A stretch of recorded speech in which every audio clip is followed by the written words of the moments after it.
issues with the last guest. You need to get into the camera frame. Okay, because this is going to be like. I didn't put my makeup on. Yeah, just there you go. Come over here. I won't bite you. I promise. Wait, I want to put my mask on. All right. All right. Well, anyway, thanks for doing this. Yeah, thank you, Evan. I'm so excited. Thanks for having me. I was sitting in the green room listening to you guys. You were talking about Jethro Tull, who I saw in 1990, and Steely Dan, who I saw in 2005. Probably two of the best shows I've ever seen. Yeah. Oh, yeah. And Steely Dan. See, that's the next one. We're talking about what other 70s revival acts do we want to see in Steely Dan? I didn't realize half of them are dead, unfortunately. Only Donald Fagen's alive. Right. Oh.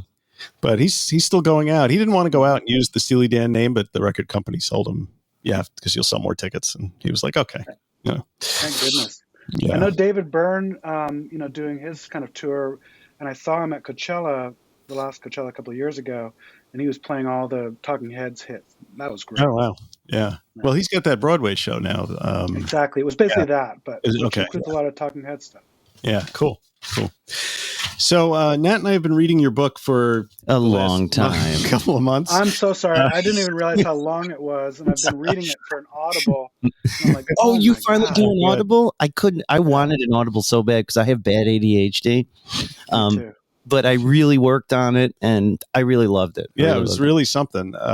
Most of the books that we read are recovery memoirs, or even ones that sort of attack addiction or recovery from a specific angle. I'm thinking of like Maya Solovitz goes in from one angle, and she's great. I cite her. She's awesome. And Anna Lemke, of course, has the isn't she Dopamine Nation? The Dopamine Nation book, But this is a sprawling, wide-ranging thesis almost on addiction and recovery in America. And to that end, I was kind of jotting down a few things. And if you don't mind, I'd kind of like to start by maybe sort of crystallizing what I see the thesis of your book as, and then we can sort of go back and you can tell me where I got it wrong, where I got it right, and we can sort of take off from discussion points. Does that work for you? Very good, counselor. Okay, continue. Thank you. It's not a deposition. Okay, so it seems to me that the thesis, or like a central part of your book, is that the way we treated addiction and addicts in this country is misguided. Addiction, not a disease, but a learned behavior, which is a wholly appropriate response to trauma and an understandable response to underlying mental health issues that are at the root of many addictions, because traditional psychiatric treatment is ineffective at best and damaging at worst, that we treat the symptoms of the individual rather than the underlying structural problems in society, and by treating the addict as a scapegoat, we absolve ourselves from tackling the larger, more intractable social problems of alienation and isolation. And the way to treat addiction is through compassionate care, deep listening, and creating an environment where the individual feels empowered to utilize the healing power that already exists inside them, a la Carl Rogers' person-centered therapeutic approach. How'd I do? That's perfect. And it's interesting because I set out really to just write another book in that kind of existing canon, I guess, of it's a newer field, I suppose, in some ways, like sort of the social determinants of health and social causes of addiction and all of that. Even Gabor Mate's adverse childhood experiences. And I wasn't planning on saying anything too different. And in a way, we didn't. We really just echoed. And it was funny, just before this podcast, I was reading. It occurred 5 months before Carl Jung died in 1961, but his and Bill Wilson's correspondence, which was Bill Wilson reaching out to C.G. Jung and C.G. Jung replying in 7 days. This was 5 months before he died. Wow. And so Bill Wilson was basically saying, your work with Roland Hazard, where you basically said, I'm sorry, but psychiatry isn't going to help you. I can't help you. What you need is a profound spiritual experience. And Roland H. comes back. He joins the Oxford group. He helps Ebby, Bill's friend, who then helps Bill, who basically realizes that he too needs to have this spiritual experience. So what what Carl Jung says it is, and because, by the way, too, Jung and Freud, 120 years ago, they were talking about trauma. We all Mhm. think discussions around trauma and the kind of neuroses and mental health problems that gives us later in life is like a new thing. It's very Yeah. old. Tell me about your mother, you know. Right, exactly. And in fact, Carl Jung, at one point, he used to deliver these weekly talks. And at one point he says, look, I've been listening to, people telling me about mommy and daddy for 40 years, like, I'm not interested. You can go talk to someone else. If you want to talk about archetypes and the soul, Mm. then we can talk. The collective unconscious is another thing about C.G. Jung that I love discussing. Well, exactly. And so what he's telling Bill Wilson in these letters is like, people drink alcohol because they yearn to be basically brought into union with the divine. Mm. That's what it is. And so we experienced a separation. It's hard to say when exactly, but perhaps 50,000 years ago, we start seeing cave art. It suggests there's now some separation, that people felt guilty around maybe the hunt, attribute kind of the causes of this to something outside of themselves, to some superpower, but we became separate from nature, which was Mm. important. It led us to where we are now, in the same way that I think in our addiction, that separation and that kind of, wild journey and odyssey that we go through leads us to where we are today. So now, though, it's about reconnecting and kind of reunifying ourselves, but obviously it's never going to be the same way that it was before. We're doing Wow. it now consciously. This sort of harkens back to some of my studies about naturalism and Emerson and Walden Pond and all of that. The way that they were trying to reunite with nature and the transparent eyeball. And it's great. What I love about your book is it goes to the holistic, like going back to the history of it. And some people wouldn't want to read all of that, detailed history and stuff like that, but by the time you get through that stuff, it gives you a perspective on the current problem that you just can't get any other way. And I just think that's, so I don't, important. well, exactly. And I don't think like I knew what homelessness was, for example, before, we wrote the book, before I researched, like, what is this? And of course, in the homeless population, it pretty much mirrors the larger society. About 40% of people who are homeless have mental health problems. So it's not that the common misconception, and it was my misconception, was that homelessness is caused by mental health problems. It's really not. But I think how we treat homelessness is at the root of the despair that we're in, that has led to all of our collective mental health problems, if that makes sense. What I thought was interesting is the statistic you cited, that the homeless populations, typically the mental health occurrences in that population is not vastly different from the population at large. It's identical. Yeah. Wow. Yeah.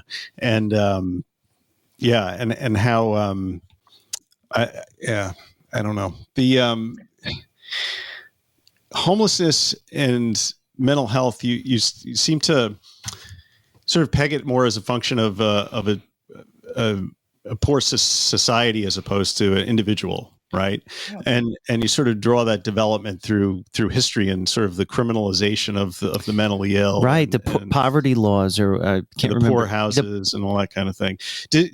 Was that sort of a simultaneous rise between that and sort of the capitalist economic system, or is it think so. with the rise of organized religion?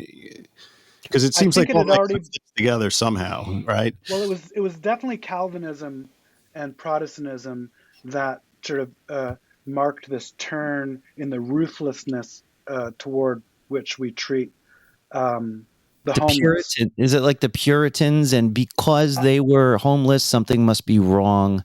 If you're sick, it's God punishing you, type of thing. Well, exactly. So it's this idea of the sort of chosen few. And so it really started happening probably in the Middle Ages, with all kinds of land clearances and empire building, and plagues and wars and famine. And there was just all of a sudden in Europe, there was just this huge population of like homeless people. And that's, remember, when the leprosaria, which were run by the Catholic Church, where they believed that charity was the way in which they themselves would achieve salvation, right? Right, The like whole the idea Jesuits. of well, exactly. And but even like they were called Lazar houses because Lazarus, had Hmm. leprosy in this life, but sat, at the side of Abraham or whatever or in the afterlife. There was a great reversal. But by the time the Protestants came along, I mean, this was a sign of sinfulness if you were suffering from homelessness or mental health problems or physical health problems. So those leprosaria, of which there was 19,000 across Christian Europe, it took a couple hundred years, but those all converted into the first asylums. Mm. So we're looking at the connection between homelessness and mental health isn't kind of this simplistic way we look at it. Oh, you have a mental health problem, you're going to end up homeless. The chances are homelessness is caused by, extreme poverty instead. And so the connection is that there was no like asylum to treat people with mental health problems. There was no prison, and there was no poorhouse. They were one facility, Hmm. and only later did all these other sort of separate did the penal system emerge, did the mental health system emerge, and did the sort of welfare system emerge.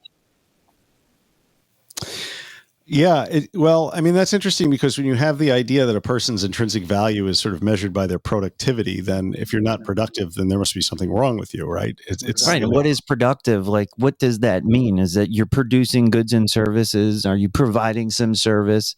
And I guess that's what goes back to like the rise of capitalism, and I think interestingly, you're drawing what I got out of it is you're almost blaming capitalism in certain ways. Not saying you shouldn't, but just that overall the way society has sort of developed under capitalism and how it overvalues people who can make money, and really money in itself is worthless unless you Mhm. assign value to it. I mean, we even Well, commodify art here, so Yeah. well, it's exactly. everything's a commodity. I was going to say, like Alan Watts says, I mean, we confuse wealth and money so much so, like, it's kind of like our fixation on money is the same thing as like kind of eating the menu. Like we're totally missing, and we're missing the point.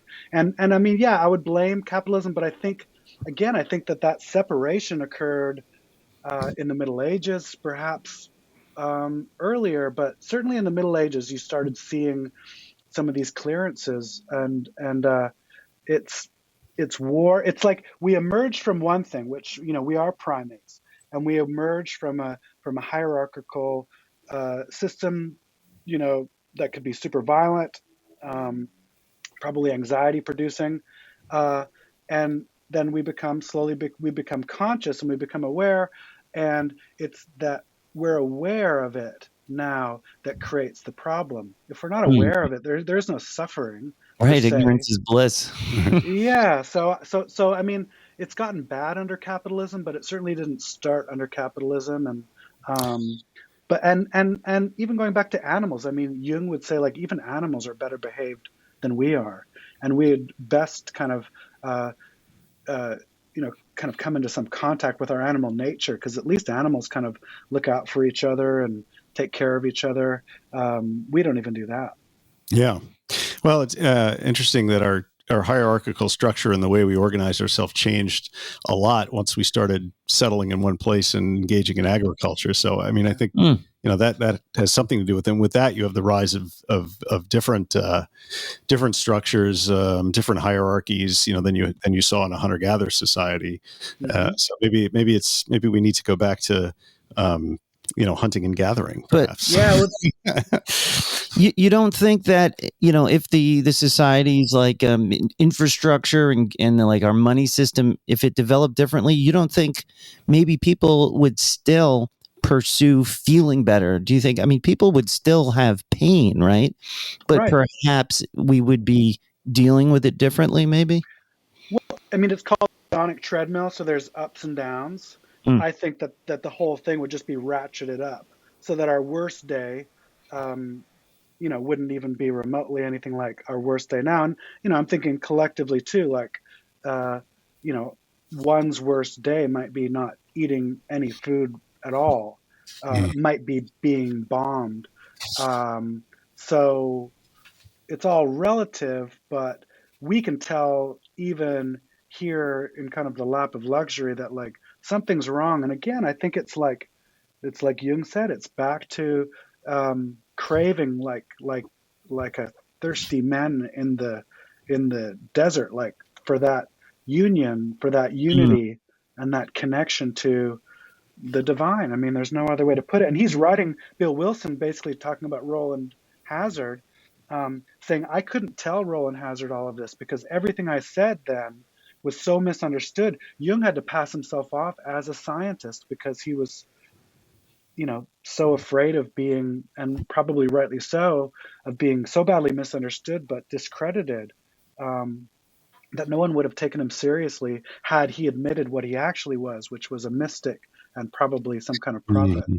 I love that Carl Jung had so much to do, and I learned this later. I've been in recovery a long time, started with AA and court mandated, but when I started to learn about how much Carl Jung was involved in the philosophy, it kind of made a lot more sense because some of the things you're saying as far as we're yearning for the divine. But one of the other points that Carl Jung was making, or one of his philosophies, is that we are all one. Mike is me, I'm him, I'm Evan, Evan is me. And so the AA principles of, maybe not principles, but like the one alcoholic talking to another, it's really unifying with yourself in a way. And that these community, just like you're doing at Aura, you like that? It's a good one. Yeah, I don't know if I agree. So we're unifying with each other, which unifies us with the collective unconscious and quote unquote God, and that is where the healing comes. Just like at Aura Recovery, you're talking about, you're all you're hanging out, you're being together. It's not this, like shaking your finger at them, making them feel bad. You're just connecting being the most important thing to get yourself closer to God, but really closer to yourself through others. That? No. I think that there is definitely a sort of undercurrent of compatibility. Like everybody is basically everybody else. I'm sort of take a Vedantic Zen approach to that. Buddhist. Yeah, right. He's a bit of a Buddhist, which is okay with me. I mean, do you draw a distinction between like spiritualism and religion? Because it seems like organized religion has really sort of, if anything, and certainly from what I can see from like the Judeo-Christian perspective, is sort of exacerbated the separateness between individuals rather than drawing the idea that we're all one, so to speak. Right. Well, I mean, and what's so interesting, I mean, I think, and I might get some grief for this, but I think it's largely a dead religion because all religions are based on the initial mystical experience. And we're so cut off from that because, of course, who was providing the means of the mystical experiences at the time during the earliest church? And before, of course, I'm personally a believer in the pagan continuity hypothesis that Christianity and Abrahamic religions and all of the religions. I mean, even if you look at Hinduism, they talked about Soma wine and the Eucharist and Christianity, that these were potions and they were prepared by medicine women and sorceresses in underground churches and home churches. And that so not only did we go around the world, I'm saying we as like the West, Christians, not only did we go around the world stomping out, any signs of these traditional ways of life, we did it to ourselves first. Everything we knew about Gnosticism, for example, until the Nag Hammadi codices were found in 46 or 47 in Egypt, Everything we knew before that, most of it anyway, came from Bishop Irenaeus, who was called the heresy hunter, who went around finding all these Gnostic texts. Mm. And it was his job to kind of form the canon and to get rid of all this weird stuff. I mean, Right. if you read these Gospels, I mean, they're as weird as it gets. Yeah, and the Lost And Gospels too. You always hear about that. I'm also a fan of paranormal podcasts, right? And this comes up a lot in alternative history. The lost books, the books that at the Council of Nicaea, Constantine I said, no, we're Right. not putting those in. And there's all of this crazy alien stuff, but very mystical Right. stuff. It was, and it wasn't just Irenaeus, but it was him railing against it that we knew so much about it. And it's kind of like one of those things, like it's like the PMRC, like it more like grabs your attention. My favorite Christians to read, they're all heretics. They're all Meister Eckhart, Jacob Boehm. There's a number of women, all of those whom are had these nice. kind of weird near-death experiences and kind of visionary experiences. But yeah, this is the mystical experience that's at the heart of all religions. But we objected ourselves, the West did, where we had this like antidote to our problem within our own tradition all along. We Mhm. only tapped into it way before we went out and started stomping it out everywhere else we could find it too. Well, the problem is we built our American society on the basis of the flawed understanding of that knowledge as opposed to the knowledge in its purest form. And that has given us a whole basket of problems that we're dealing with today, which necessitated you writing this book in the first place. Right? Did you know that the word Gnostic, the root is gnosis, which is Latin for knowledge? That's one of my favorite little factoids. Sorry. So to know and it's to know and it's to have a direct experience with that knowledge. And Very interesting. yeah, that's what's missing. So you're positing this theory that in order to sort of get some real progress wrestling with issues of addiction and lack of connection in the society, we basically have to rebuild the paradigm from the ground up or adopt a new paradigm. How do we do that? Yeah, how impossible is this, Evan? Because this country seems very addicted to being the way it is. And I know you think we can do it, and you said Bob doesn't think you can do it. I was just re-listening to your Dopey interview, and you were talking about how you have faith it can be done, but your writing partner Bob not so much. So how do we do it? Well, I mean, it's like the addicted person. Like, so what, we have a rock bottom experience. I mean, as we know, those are endless. So it's when we decide we've had enough. Like we can't keep going like this. And it's being able to imagine, right, when we're at our lowest point, that there is another way of living. Because, not only is it sort of the paradigm, I guess, of like, that these awful ways we treat our neighbors and the sort of selfishness and the isolation.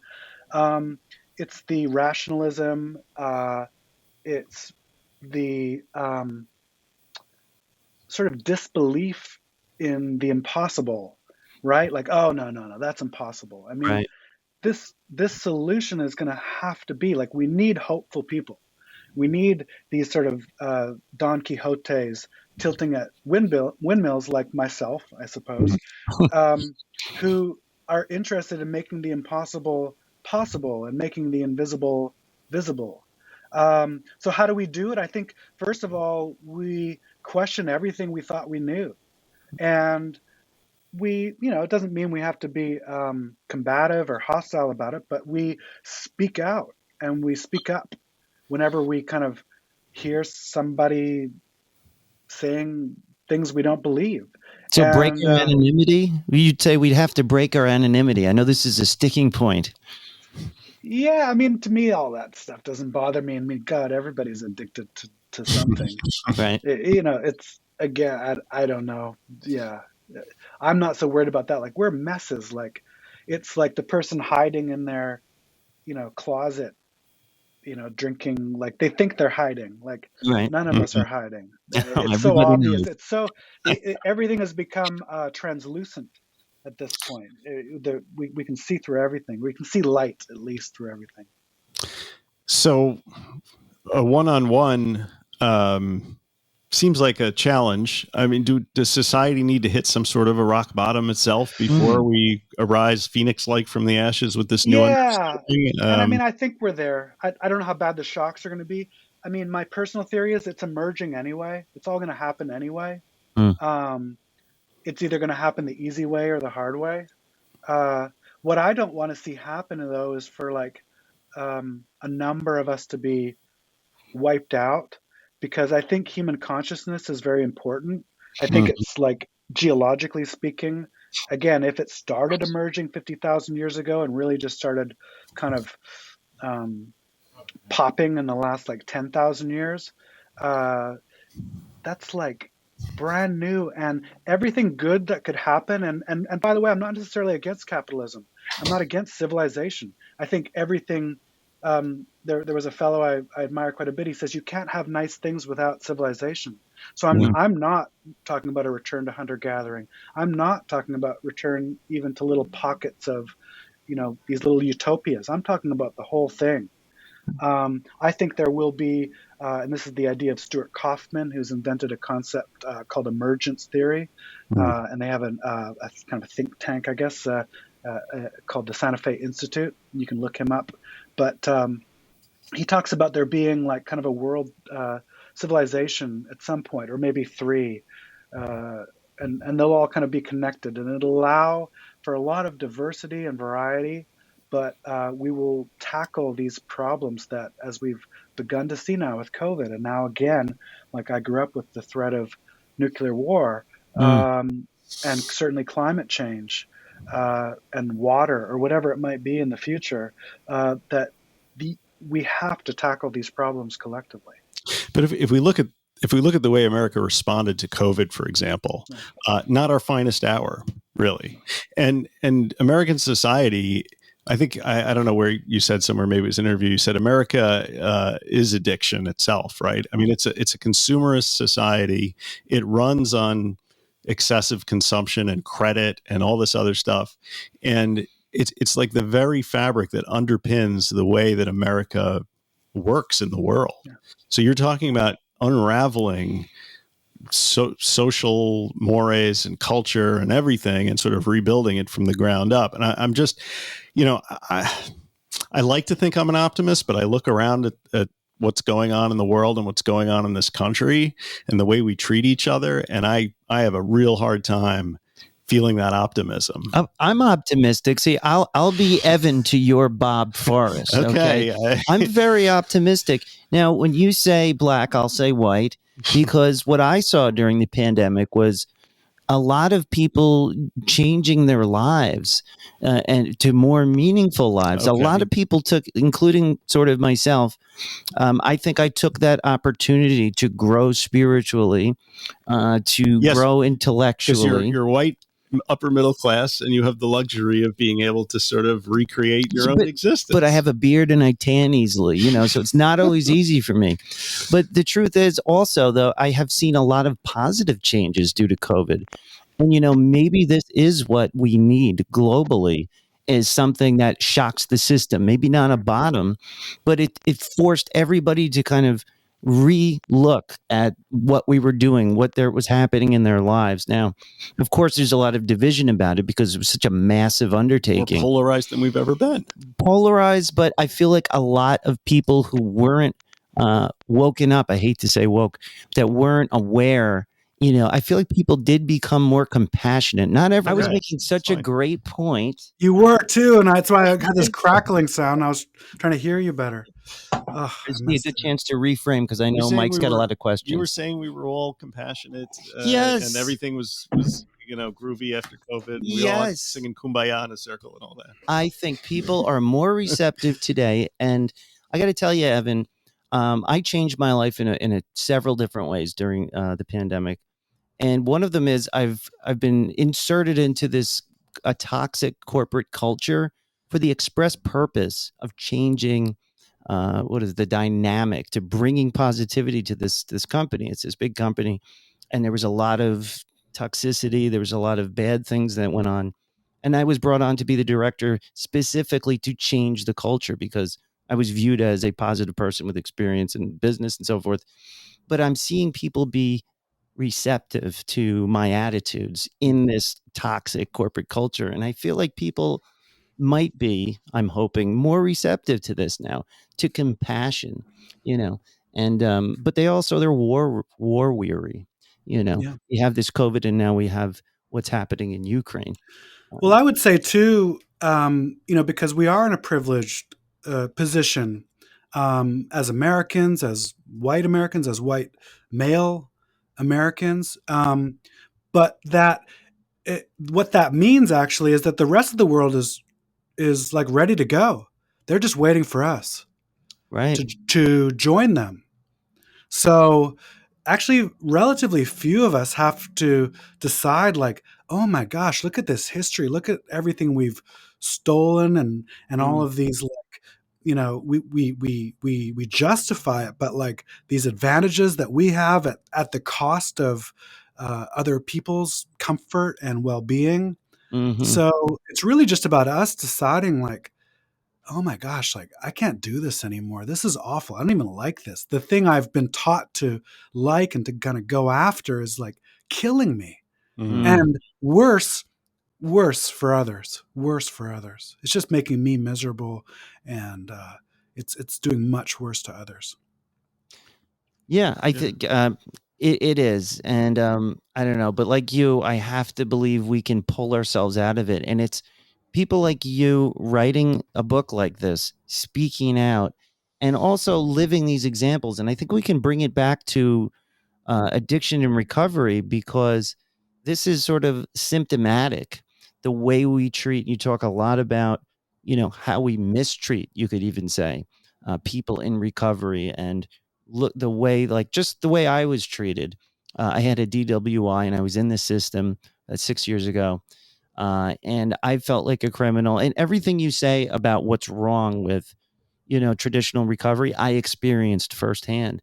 But it looks like that there's more voices out there.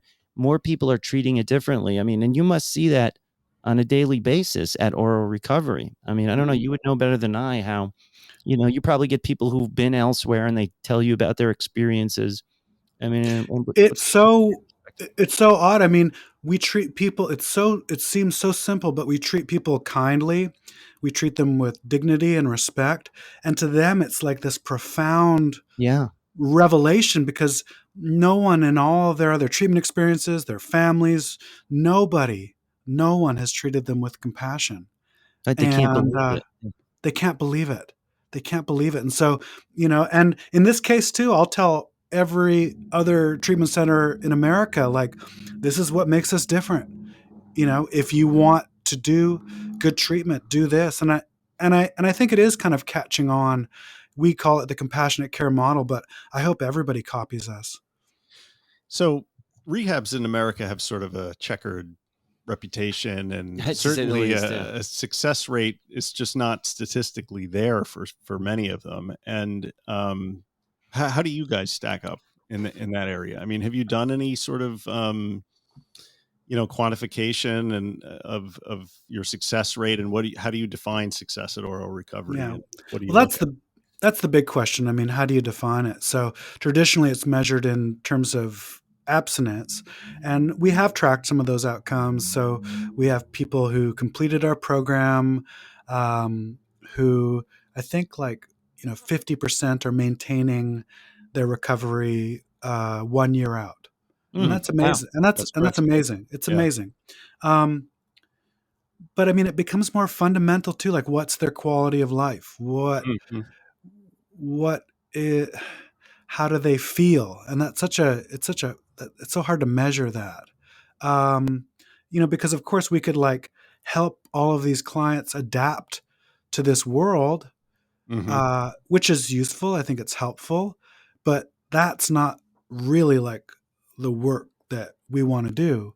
Um, Bob tells a story in the book. He's at Hazelden in like 1988 or something, and he remembers his counselor saying like, Robert, when are you going to live like a normal life? Yeah. And he goes, hopefully never, hopefully Never. never. And And here we are, however many years later, my math's horrible, 30 something or whatever years later, and he's like, still never. Right. So again, it depends how we measure these things. I mean, that's not an easy road, Yeah. though. People, the American hologram is extremely powerful, and it's extremely. Did you say hologram? I did. Interesting. I like that. Yeah, me too. Because you're rewarded for compliance, basically. Yeah. The thinking outside the box is typically you have to have a certain fortitude to be willing to go forward with that as your life, I think. Yeah.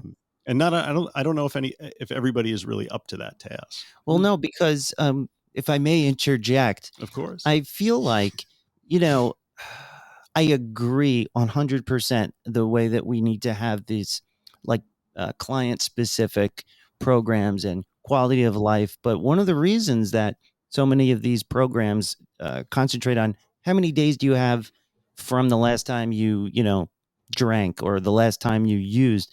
Now, we all know that that really isn't the measure of success necessarily, but they probably do that because they don't know how else to measure it. Yeah. We talk about that all the time. We we focus more on how am I feeling? What are my relationships with my family like?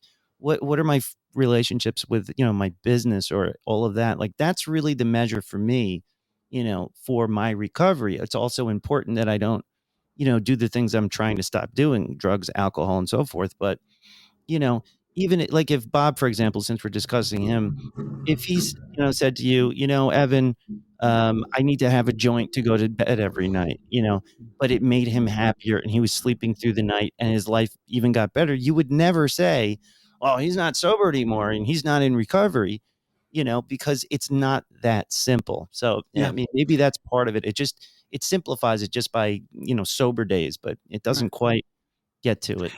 And I don't know when that happened. We were talking about the culture. I think it goes back to the sort of puritanical. There's a whole history in America of the difference, I guess, between the temperance and the abstinence movements, and they kind of went back and forth before AA. But I think it's this idea of like it's kind of a purity notion that I'm not sure is realistic. They talk about kind of California sober nowadays. And Bob and I were talking just the other day, and he happens to be 100% abstinent, but he thinks that when he dies, that might be it. That generation that he kind of came up with, and they all kind of got sober together. They were real junkies. That won't exist anymore. That the kind of drug addicts that they were, which was really like they were reading Kerouac and Burroughs, and they wanted this kind of magical life. And I mean, you were talking about even Thoreau and Emerson. I mean, it's kind of this romantic tradition, and I think it was a good one. And that's dead too. Yeah. But that it's maybe the good news is the silver lining is we're at least looking at things in a little bit more of a nuanced way. And I think we have to be open to that, especially with like medication assisted treatment. Yes. And that's Maya Salvitz's whole thing. Like, here we have a solution that can lead to the reduction of overdoses by 50 to 60%. If we're as treatment providers, if we're not taking those kind of numbers seriously and opening our mind as kind of recovery people to that, well, I mean, I'm not going to say we have blood on our hands, but I think we might have blood on our hands. Well, certainly seems that way. For a few decades, more than a few decades, 12-step AA was the only game in town. Yeah.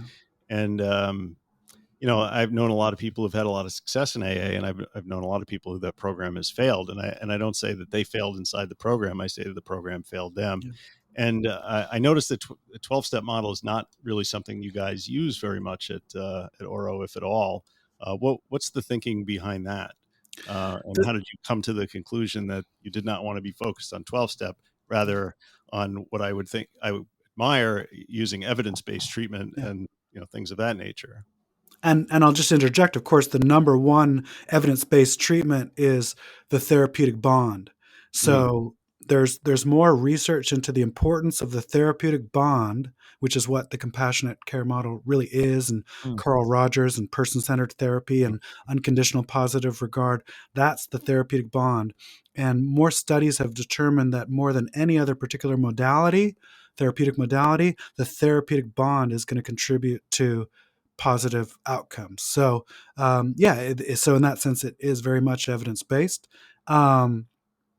I would say, uh, for me, I was also sentenced to AA after a DUI. Yeah. It happened to work for me. I went into my first meeting. I heard, myself and someone talking my language, and I like never looked back. It's not like that for a lot of people. It's really hard to like force somebody into AA. What ends up happening is we don't force our clients to go. They end up going. We'll drive them, but it'll be one client who went to this really cool young person's meeting, and they're like, "Hey, you got to come. You got to come." They figure it out themselves. They Mm-hmm. find their way there. And isn't that going to be so much more powerful once they found it? Because, by the way, Cochrane Review did a study of a meta study of every good high quality study of 12-step programs, and found that it's just as effective as treatment. And guess what? It costs a fraction of the price. Mhm. So, and I'm saying that as a treatment provider. So, by the way, like, save yourself some grief and some money, go to a Yeah. meeting. Yeah. But we're not an AA meeting. We're not a 12-step meeting. Our goal is to provide ultra high quality clinical care. That's Right. what the insurance companies are paying for. That's what people are paying for. So if they want to go to a meeting, they're free to go after programming, and we'll drive them. But two, in the traditions of Alcoholics Anonymous, it says like we won't lend our name to any outside organization. So Mm-hmm. it would be wrong, frankly, for us to be running step study groups, book study groups, Mm-hmm. for us to be focused on, you working with your sponsor or whatever it is. They can do that, but that's not what we do.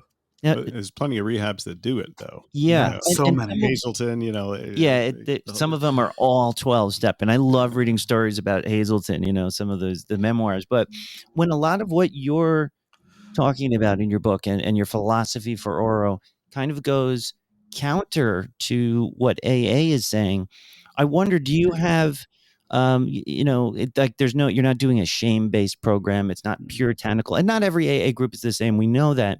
But one thing that we do on the show is we try and prepare people for the pitfalls, the things that you can run into in AA that are actually destructive. And I feel like we say that same thing.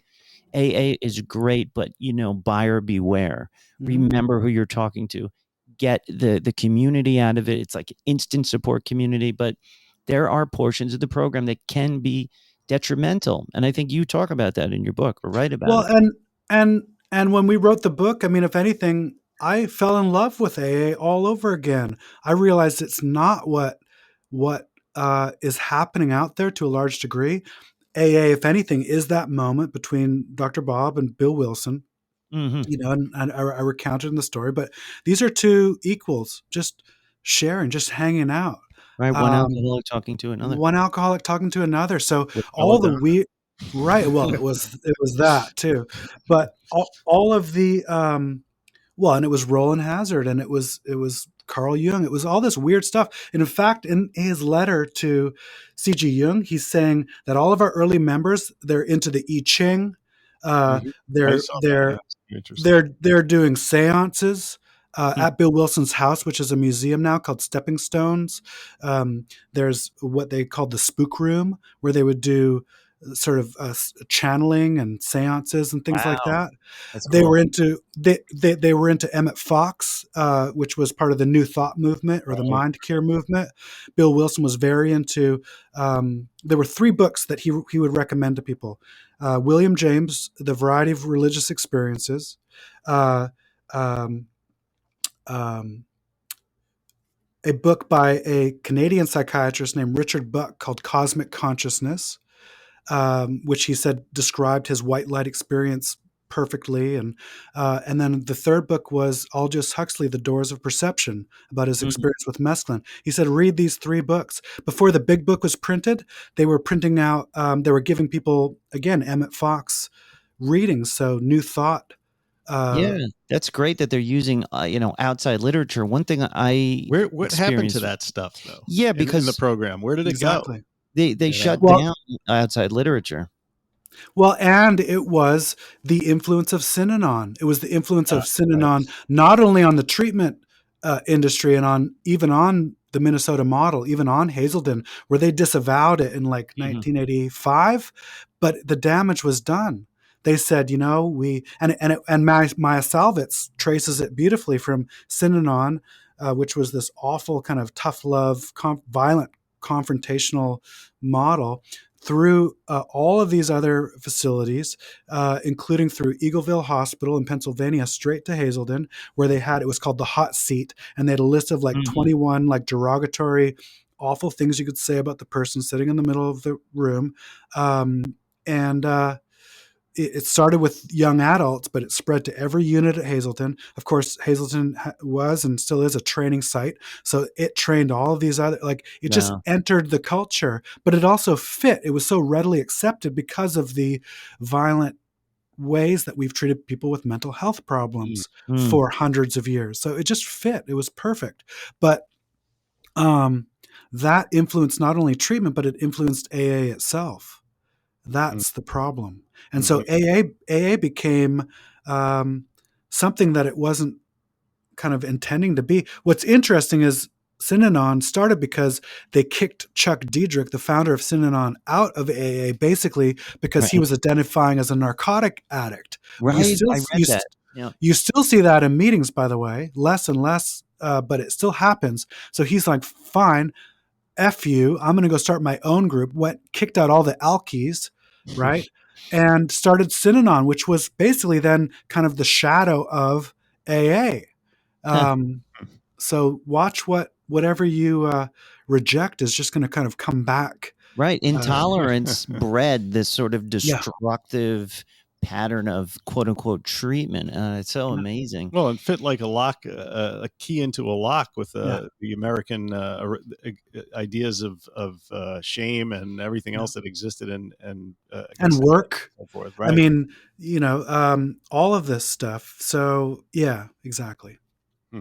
Yeah, I'm always trying to convince Mike, that AA isn't quite as bad as he thinks it is. It's He's really not like Oh, in it's the book. great. It can be great. I think the idea of a fellowship of people with like you know, I mean, that's what you need is connection, right? Right. And when you have an addiction issue, you need to connect with people. Just connecting with But yourself, connecting with the universe, connecting with the divine, healing.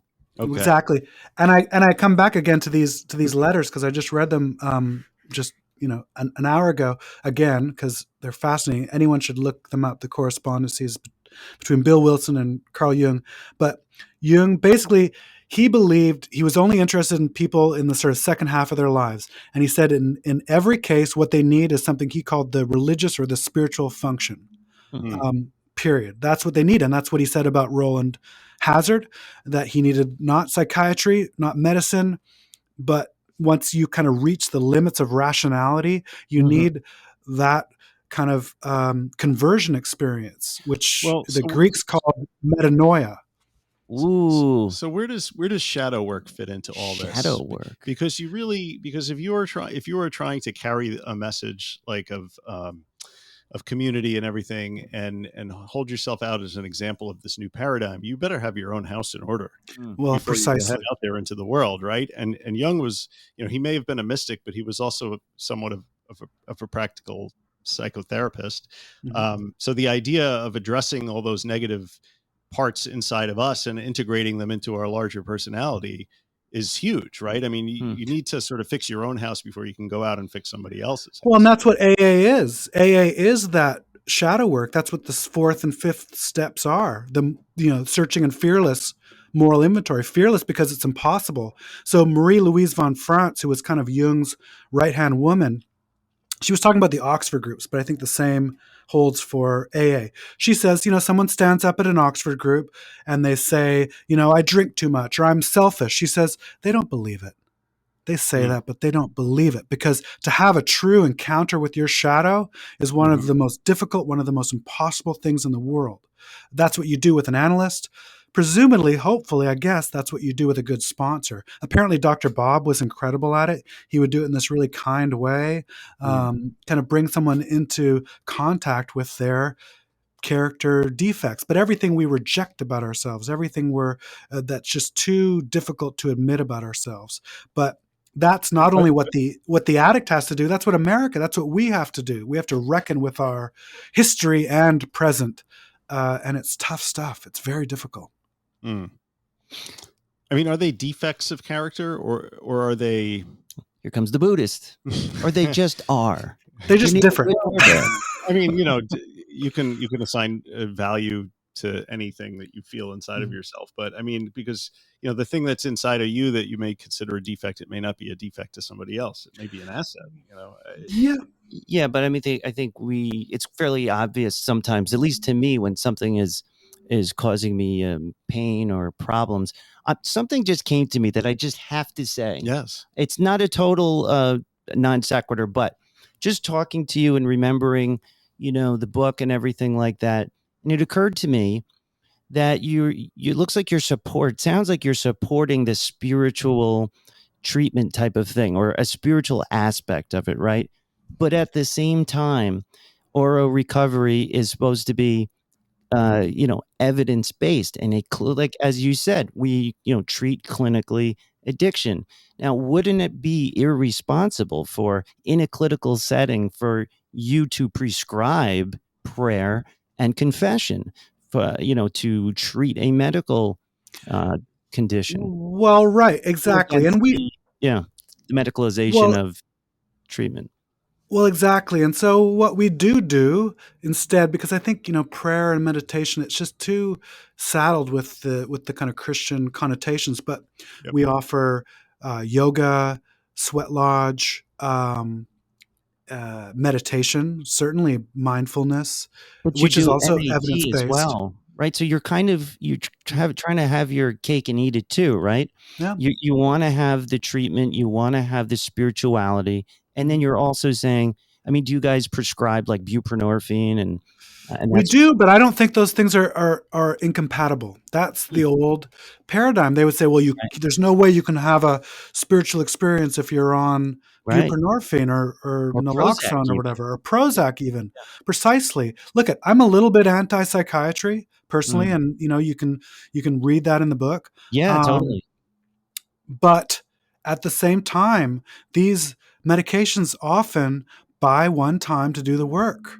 So they're not like a magic bullet, and they're not going to be the thing that helps you, but they might be the thing that helps stabilize you enough to even begin to consider something like meditation or service work or volunteering or whatever it might be, or kind of grappling with one's childhood and different attachment styles or whatever those other things might be.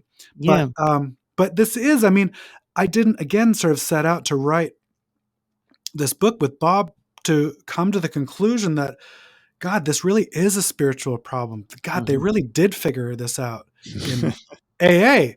And like, what are we doing? This is not a medical problem. Interestingly, though, AA helped addiction become a medical problem, which was an improvement over the moral failure model.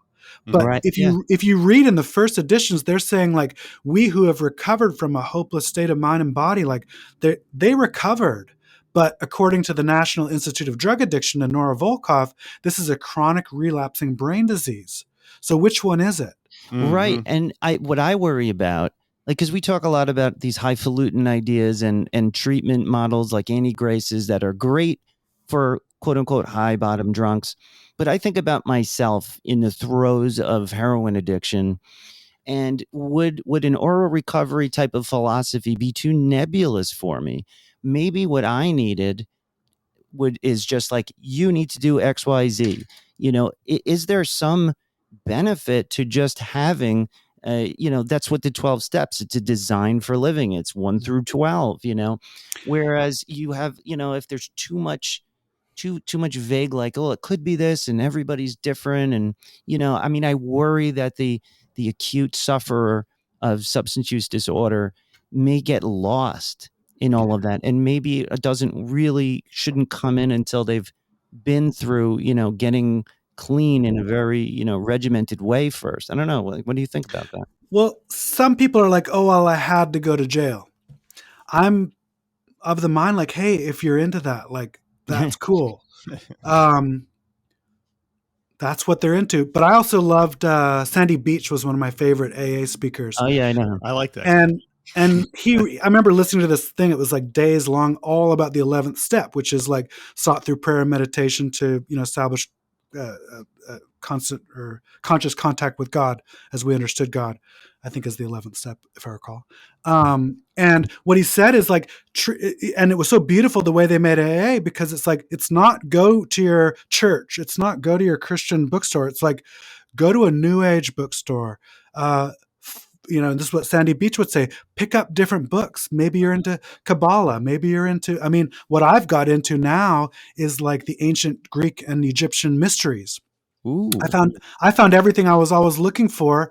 How many years? 16 years later. It took me that long, but it's a search. It's a search for what resonates with you. But I don't think there's any harm in having somebody begin that search now. So we just provide this kind of wide berth for people to, find whatever kind of gets them excited or gets them enthusiastic. And of course, even that enthusiasmos in the ancient Greek meant to be engodded, to be like, and they also, and that was related to their idea of divine mania. So mania, madness itself was a divine possession, and it wasn't a bad thing. So even addiction itself, mental health problems, I look at it as a descent into an underworld. And I think collectively, as not only America, but as a whole planet, certainly the West, but I think at this point globally, we're undergoing a collective initiation. And every initiation throughout history and across every culture is basically an initiation through death and rebirth, period. Maybe it's a form of possession and we need it to be exercised. Sometimes I talk about when I was using, it was like I said, I like the paranormal stuff. It was like I was possessed. When I think about the things that I did, the way I behaved, and then I exercised that demon, and now I'm a new person. Maybe that's fascinating. That's actually a fascinating idea. And if you want to talk about that, there's a guy named Donald Kalshed, and he's one of my favorite Jungians today. I don't know where he's from actually, but he's living, brilliant. And he talks about demonic possession as basically in the cases of severe childhood trauma.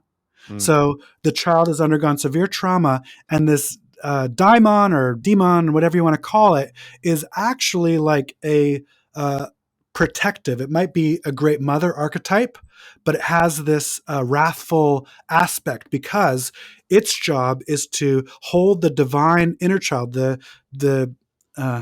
you say inner child, it sounds awful, but you understand. There's a divine child within that is actually a twin. It's the divine child of light, and it's the orphan. It's both.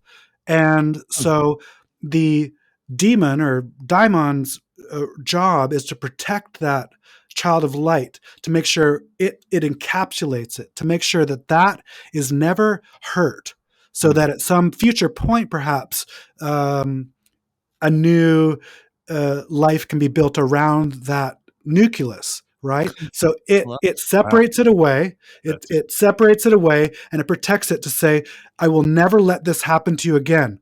Now, unfortunately, what happens is it will protect that child of light against everything and everybody, even people who love that person. Right. And it doesn't have any discernment. It's blind. And it actually not only cuts the person off from the world and from people who might love that person, it cuts them off from their own feelings. And it actually, what it does is it puts in Jungian terms, it puts a gate at the ego self and I mean self with a capital S, ego self axis. Mm. And so what needs to happen, and what Kalshid calls it, is the self-care system kind of run amok. It's a normal self-care system because we all might dissociate to a degree to protect ourselves or to be protected. But in this case, it's just cutting us off. It's wrathful. It's lashing out. And a whole personality is built around this. What needs to happen is the therapist needs to kind of get in there and align with the client and identify this daimon or this demon and basically do battle with it to show how it's ruining this person's life and to build a new life around a different center rather than that being the center. It's fascinating. What's that love guy's that. name again? Donald Kalshid. Donald Kalshid.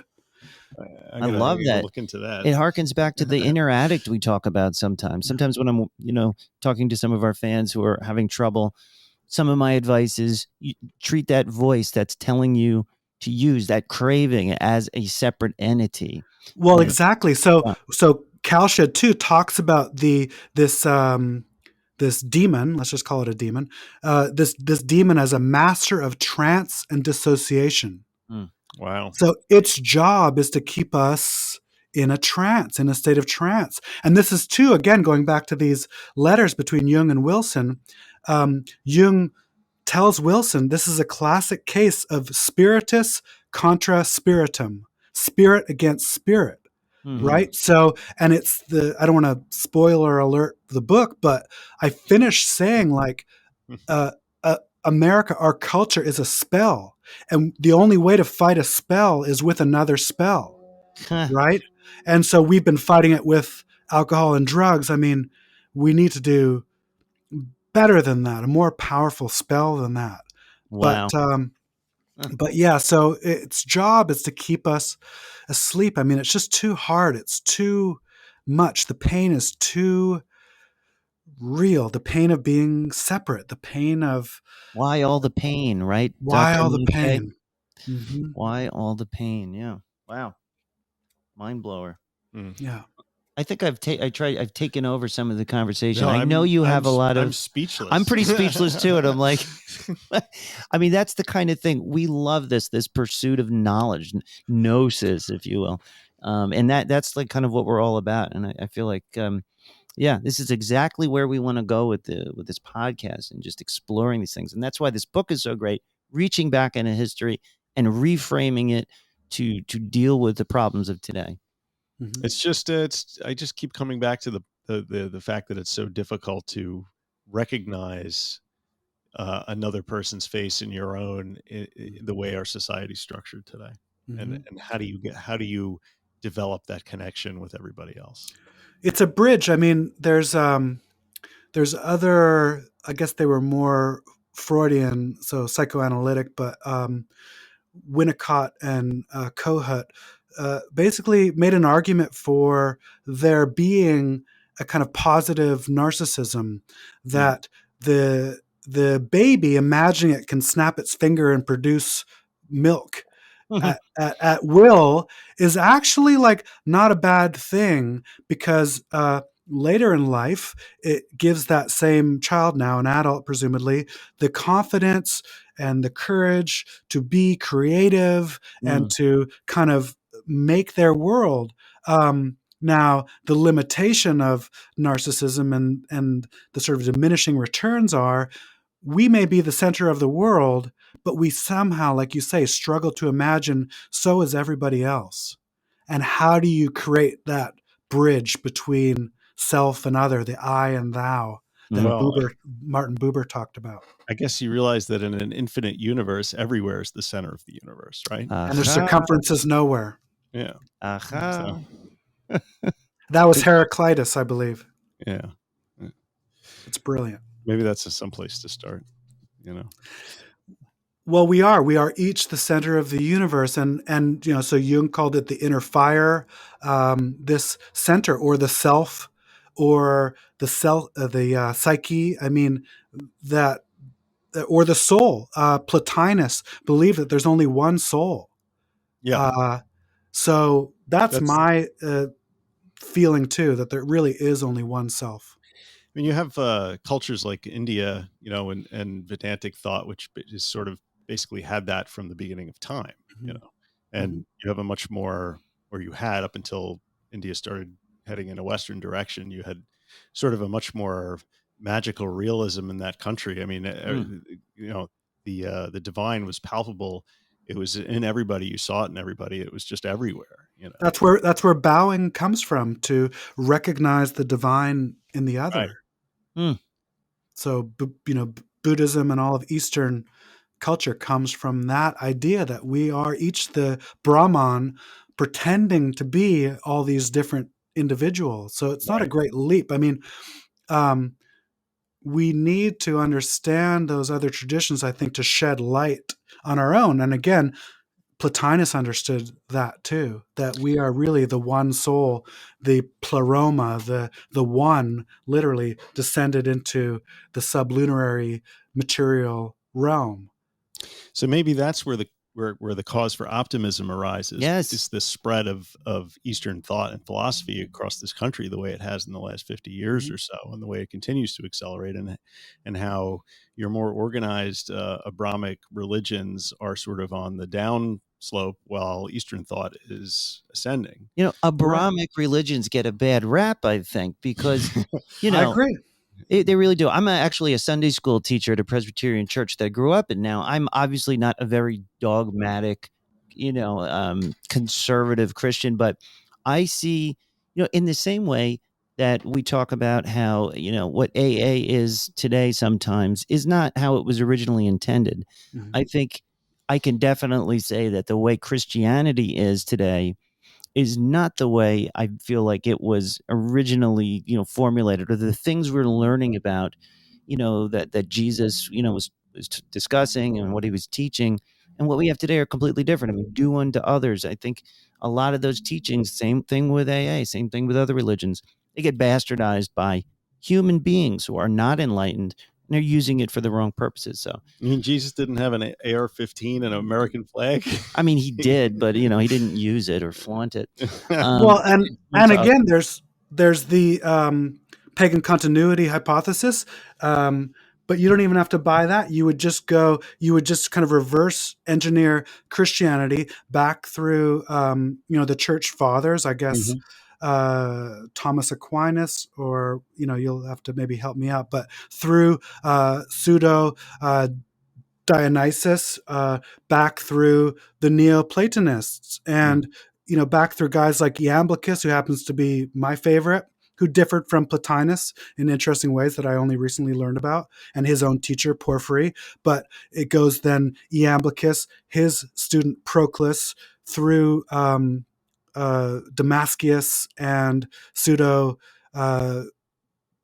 Dionysus, through the early church fathers. But Iamblichus was fascinated by the mysteries, which again were these initiatory rites that Mhm. involved, say, the Kukion in the case of Eleusis, the most popular of these mystery religions, which ran for 2,000 years in Eleusis, which followed the story of Persephone, and Yeah. who was abducted into the underworld, uh, whose mother Demeter looked for her with the help of Hecate, the mother of all witches.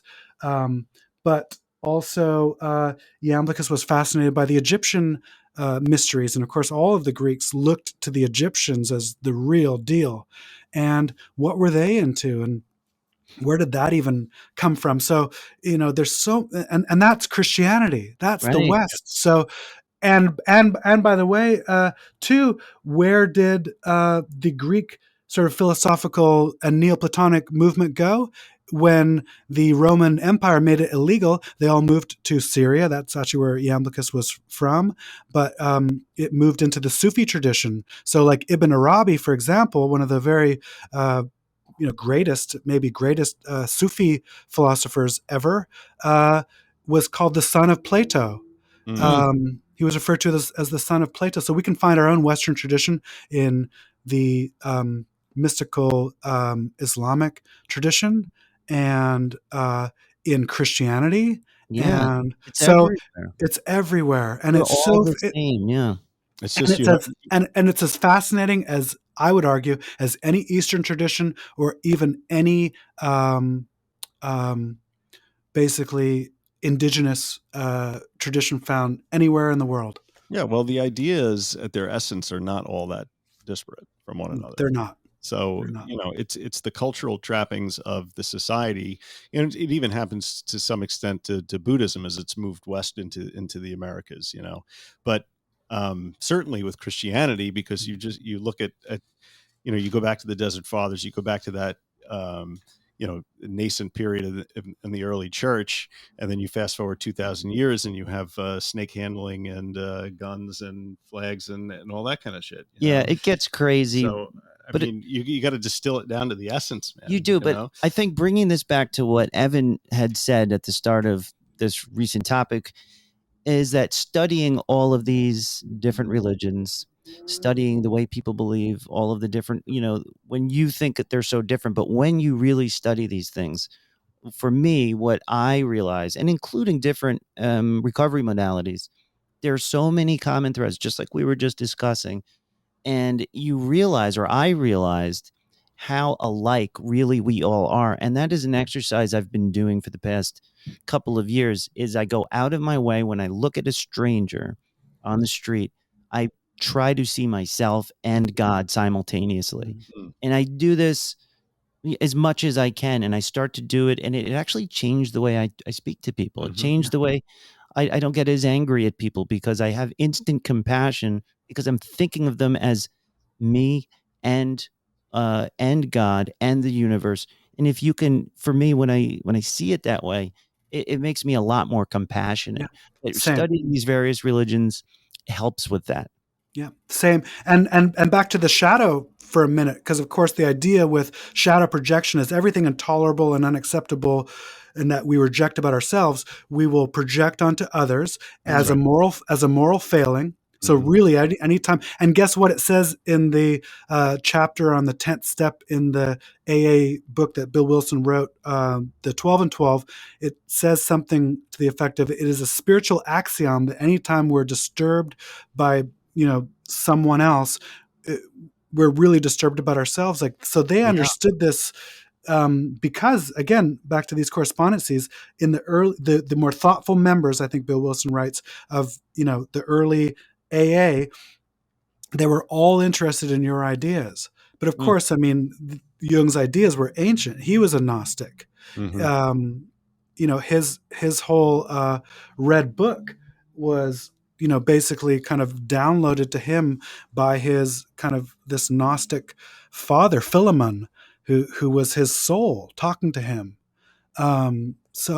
And that was only published in 2008. So and this even connects back to, you'd asked, well, how do you square this program of yours being spiritual and being scientific? Well, sometimes we have to clothe ourselves in the kind of customary garb, or else no one's going to take us seriously. Oh yeah, we're evidence based. 100% for sure. Right, here's this incense and our sweat lodge. Yeah. Well, I love that. Yeah, I love great. that. I think we're coming to. I think we're going to have to wrap. But I mean, I had all of these. Well, we had a lot. I think we had a good conversation. No, it was great. I just I was trying to think, because now I've got Evan here, and I'm like, what did I want to ask him? I don't know. What's a day in the life of Evan Haines working in oral recovery like? I mean, I listened to your wife's podcast a little bit. You guys sound like you're just having such a great time, diving into recovery. It sounds like a dream, and you're working in recovery, which was a dream of mine. What's it like, Evan, to just be like pursuing your dreams in recovery, helping people? I mean, it sounds amazing. I feel blessed. I mean, this was my calling. My parents met in an outpatient clinic in 1969. So, yeah, anytime our staff are like, the clients are fraternizing, I'm like, oh yeah, my parents met in treatment. What do you understand? What are you trying to say? Something wrong with me? Or, but so no, what I've been doing since the fall is I went back to school. We wrote the book. Following from the book, I was just on fire. I had all of these things I was learning about, and I just wanted to keep going. So I enrolled in a PhD program at Pacifica, So and right. So I'm going back to get my doctorate in psychology at Pacifica, and because what I wanted to do is get more involved with the clients, Mhm. helping them directly. Awesome. I was You getting have that tired of garb kind of, pardon me? that would give you that garb. I am a therapist. I am a PhD. Right. It gives you more, Exactly. latitude and respect. That's great. It's all it is. It's a respectable sheen, and in the process of earning the respectable sheen, I get to learn. I get to just keep reading and keep learning and writing. My dissertation will be probably on something super weird, and I'll Yeah, it probably always is, right? turn that into another book. So cool. Well, thank you. I got your book right here. So just like, on TV shows, when you watch TV Yes. shows, they always do this.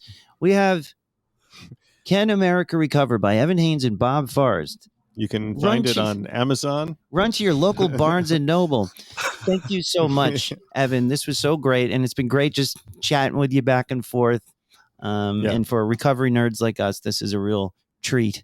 Yeah. Oh, For thank sure. you guys. It was a total pleasure. I could, you guys are wonderful. I could keep going on Yeah. for hours with you. So if Me you ever too. want to pick up the conversation where we left off, I'd be more than happy to. 100%. We'll probably take you up on that. We'll do because it. I really enjoyed this. You're going to hear from me. Yeah. All right. Thanks a lot. Bye, I'm gonna guys. hit stop. All right, Bye. Evan. Have a great night. Bye-bye.